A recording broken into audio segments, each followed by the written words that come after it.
Gopalji, RSS അനുബന്ധ വാരികകളായ organiser, Panchajanya, ഈ 2 വാരികകളിൽ ഈ കേന്ദ്രമന്ത്രിസഭയിൽ വൻ അഴിച്ചുപണിക്ക് സാധ്യതയുണ്ടെന്ന് ഒരു അഭ്യൂഹം വന്നിട്ടുണ്ട്, ഒരു വാർത്ത വന്നിട്ടുണ്ട്. പക്ഷെ അതിന് ആക്കം കൂട്ടുന്ന ചില കാര്യങ്ങൾ നമ്മുടെ കേന്ദ്രമന്ത്രിസഭയിൽ നടന്നിട്ടുമുണ്ട്. കാരണം പ്രധാനമന്ത്രി രാഷ്ട്രപതിയുമായിട്ടുള്ള ഒരു കൂടിക്കാഴ്ച നടത്തി. അതിനൊപ്പം തന്നെ ജോർജ് കുര്യൻ, കേന്ദ്രമന്ത്രിയായിരുന്ന ജോർജ് കുര്യൻ രാജിവെച്ചു. കൂടാതെ മന്ത്രി സംഘടനയിൽ ഒരു മാറ്റവും വന്നിട്ടുണ്ട്. അപ്പോൾ ഗോപാൽജിയുടെ ഒരു അഭിപ്രായത്തിൽ ഈ ഒരു മന്ത്രിസഭയിൽ ഇപ്പോഴൊരു അഴിച്ചുപണിക്ക് സാധ്യതയുണ്ടോ? ഞാൻ പറയാൻ പോകുന്ന കാര്യം ഇതിനുത്തരമായിട്ട് ഞാൻ തികച്ചും വ്യക്തിപരമുള്ള അഭിപ്രായങ്ങളാണ് പറയുന്നത്. കാരണം ഞാൻ BJPയുടെ ഭാരവാഹിയല്ല, BJPയുടെ പ്രവർത്തകനല്ല, ഇതൊന്നുമല്ല. പക്ഷെ ഓർഗനൈസറിനും പാഞ്ചജന്യക്കും അവരുടേതായുള്ള മാധ്യമ സ്വാതന്ത്ര്യത്തോടു കൂടി അഭിപ്രായങ്ങൾ എഴുതാനും പറയാനുള്ള അവകാശമുണ്ട്. മാധ്യമ പ്രവർത്തകർക്ക് അവരുടെ രഹസ്യമായുള്ള കാര്യങ്ങൾ ചോർത്താനുള്ള അവകാശമുണ്ട്. അവര് ആ രഹസ്യ കാര്യങ്ങൾ വെച്ചുകൊണ്ട് അവർ അന്വേഷണം നടത്തിക്കൊണ്ട്, രഹസ്യമല്ല അന്വേഷണാത്മകമായുള്ള മാധ്യമ പ്രവർത്തനം ഉണ്ടല്ലോ, അത് വെച്ചുകൊണ്ട് അവർക്ക് കിട്ടിയിട്ടുള്ള റിപ്പോർട്ടിന്റെ അടിസ്ഥാനത്തിൽ അവർ തയ്യാറാക്കിയതായിരിക്കും ന്യൂസ്.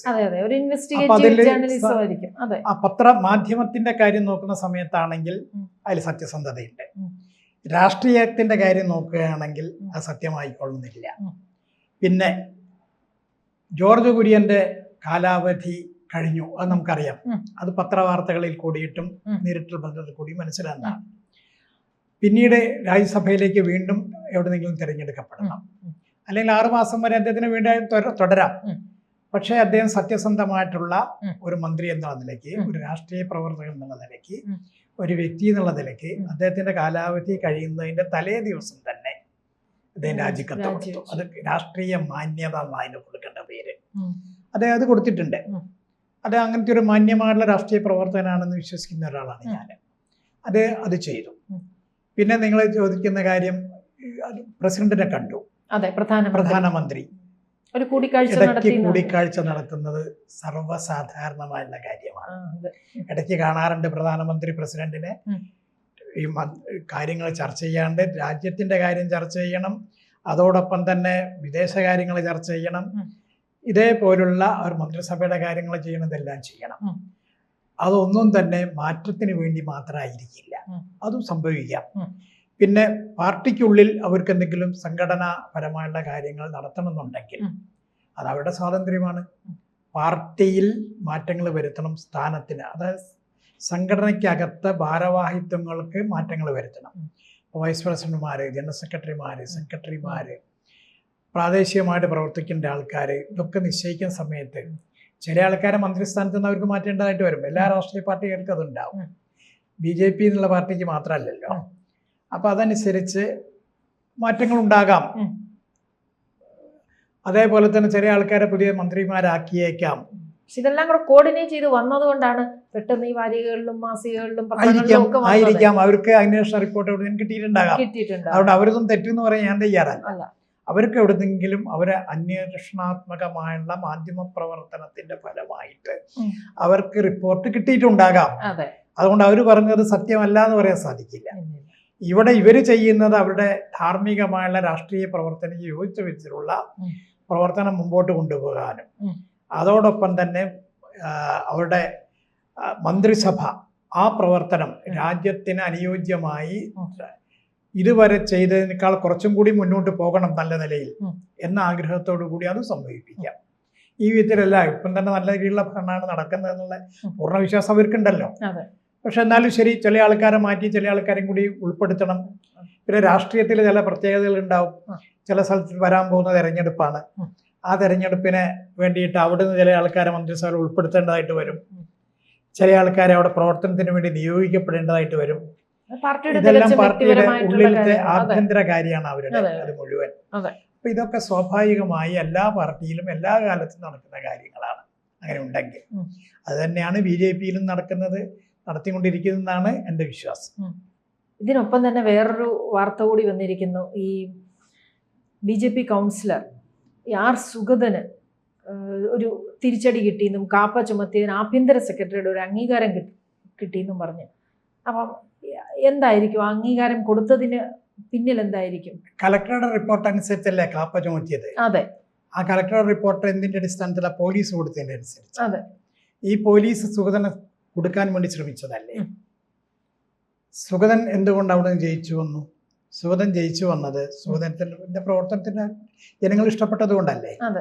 നല്ല ഭൂരിപക്ഷത്തിനല്ലേ പിന്നെ സുഗതൻ ജയിച്ചത് അവിടെ നിന്ന്. ആ സ്വാഭാവികമായിട്ട് അവിടുത്തെ ജനങ്ങൾ സുഗതൻ ഇഷ്ടപ്പെടുന്നു. അപ്പം അവിടെ ചെയ്യുന്ന കുറ്റകൃത്യങ്ങൾക്കെതിരായിട്ട് സുഗതൻ പ്രവർത്തിച്ചിട്ടുണ്ട്. അതിന്റെ ഫലമായിട്ടായിരിക്കാം സുഗതനെ അറസ്റ്റ് ചെയ്തത്. അവിടെ ഗുണ്ടകളുടെ വിളയാട്ടം നടന്നു. ഞാൻ ഇതിന്റെ സോഷ്യൽ മീഡിയയിൽ കൂടിയിട്ട് ഇതിന്റെ കുറെ കാര്യങ്ങൾ കണ്ട ആളാണ്. അതിൽ ഗുണ്ടകൾ വിളയാടുന്ന സംഭവങ്ങളുണ്ട്. ഇതിനെ എതിർത്തുകൊണ്ട് സുഗതൻ മുന്നോട്ട് പോകുന്ന സംഭവങ്ങളുണ്ട്.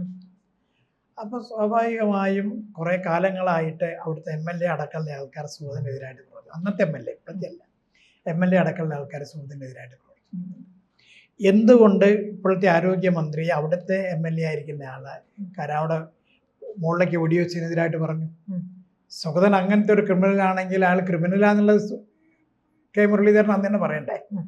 പറഞ്ഞിട്ടില്ല. അയാൾ അവിടുത്തെ MLA, അയാളെ സ്ഥലം സന്ദർശിച്ച ആളാണ്.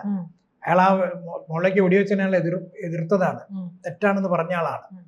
ഈ വിധത്തിൽ നോക്കുന്ന സമയത്ത് സുഗതൻ അങ്ങനെ ഒരു കാപ്പ ചുമത്തേണ്ട ആളൊന്നുമല്ല എന്നുള്ളതാണ് മനസ്സിലാക്കാൻ സാധിക്കുന്നത്. പിന്നെ രാഷ്ട്രീയത്തിൽ പ്രവർത്തിക്കുന്ന സമയത്ത് സ്വാഭാവികമായിട്ടും ധാരാളം കേസുകളും കാര്യങ്ങളെല്ലാം ഉണ്ടാവും. ആ കേസുകളൊക്കെ അതിജീവിച്ചുകൊണ്ടാണല്ലോ ഇവർ മുന്നോട്ട് പോയത്. പിന്നെ എനിക്ക് തോന്നുന്നു നല്ല രീതിയിൽ ഭരണം നടത്തുന്ന ഒരു മേയറാണ് VV രാജേഷ്. ബാക്കിയുള്ള കോഴിക്കോടാണെങ്കിലും കണ്ണൂരാണെങ്കിലും തൃശ്ശൂരാണെങ്കിലും കൊല്ലമാണെങ്കിലും കോർപ്പറേഷനിലെ മേയർമാരെയൊക്കെ ഇത് അറിയാം. ഞാനൊരു സ്വതന്ത്രമായിട്ട് ഞാൻ പറയില്ല, ഞാൻ BJP ഒന്നല്ല. പക്ഷേ VV രാജേഷിനെ ജനങ്ങൾക്ക് അറിയുന്നത് എന്തുകൊണ്ടാണ്? VV രാജേഷിൻ്റെ പ്രവർത്തന ഫലമായിട്ടാണ്. അയാൾ ഞാൻ മനസ്സിലാക്കിയോടത്തോളം, ഞാൻ ചോദിച്ച് മനസ്സിലാക്കിയോടത്തോളം, രാവിലെ അയാൾ 4 മണി 4:30 ആകുമ്പോൾ ഉണർന്നു കഴിഞ്ഞാൽ അയാളുടെ യോഗ പ്രാണായാമം ഇങ്ങനത്തെ കാര്യങ്ങളൊക്കെ കഴിഞ്ഞാൽ അയാൾ ഫീൽഡിലാണ്. അയാൾ ഉറങ്ങുന്ന സമയം വളരെ ലേറ്റാണ്. 3 മണി മുതൽ അയാൾ ജനങ്ങളെ കാണുന്നുണ്ട്. ആൾ ചെയ്യുന്ന ഓരോ പ്രവർത്തനങ്ങളും അയാളെ വിമർശിക്കുന്നവരടക്കം ഇപ്പം പിന്നെ ജോലിക്കാരെ ഒരാൾ മുന്നോട്ട് വെച്ചൊരു നല്ല കാഴ്ചപ്പാട് കണ്ടോ? വേസ്റ്റ് അല്ല ഒന്നും, ഭക്ഷണം വേസ്റ്റ് അല്ല, ഭക്ഷണത്തിൽ നിന്ന് പോകുന്ന വേസ്റ്റ് അല്ല, ഇതെല്ലാം നമുക്ക് ഉപയോഗപ്രദമായി എന്നുള്ള നിലയ്ക്ക് ആക്കി തീർക്കാം എന്നുള്ള. നമ്മുടെ മുമ്പത്തെ മേയറിനെ ധാർഷ്ട്യം വെച്ച് നോക്കുമ്പോൾ ഈ മേയർ ശരിക്കും പറഞ്ഞാൽ വളരെ നല്ല ഒരു ക്യാരക്ടറാണ്, ജനങ്ങളോട് ഇടപെടുന്നു. അപ്പൊ ആ നിലയ്ക്കുള്ള ഒരാൾക്ക് ഒരു 51 പേരാണ് ഇപ്പോൾ ഉള്ളത്, ഒരു സ്വതന്ത്രനടക്കം. അപ്പൊ ഈ ഭരണത്തിൽ നിന്ന് നല്ല ആൾക്കാരെ മാറ്റണം എന്നുള്ള ആൾക്കാർക്ക് വാശിയുണ്ട്. അപ്പൊ പോലീസ് കൊടുത്ത റിപ്പോർട്ടിന്റെ അടിസ്ഥാനത്തിൽ ഈ സുഗതനെ കളക്ടർ അതനുസരിച്ചുള്ള ഇത് ഇട്ടു, കാപ്പ ചുമത്തി. അത് സ്വാഭാവികമായും ഭരണത്തിൽ പെട്ടുന്ന ആളാണ്, ഇയാൾക്ക് അംഗീകരിച്ചേ പറ്റുള്ളൂ സെക്രട്ടറിക്ക്. അടിസ്ഥാനത്തിലാണ് അതാക്കിയത്. അതാണ് മനസ്സിലാക്കേണ്ടത്. ഞാൻ മനസ്സിലാക്കിയ കാര്യം കേട്ടോ. കൂടുതൽ വാർത്തകളും വിശേഷങ്ങളും നിങ്ങളിലേക്ക് എത്താൻ ABC മലയാളം സബ്സ്ക്രൈബ് ചെയ്യുക, ബെൽ ബട്ടണും അമർത്തുക.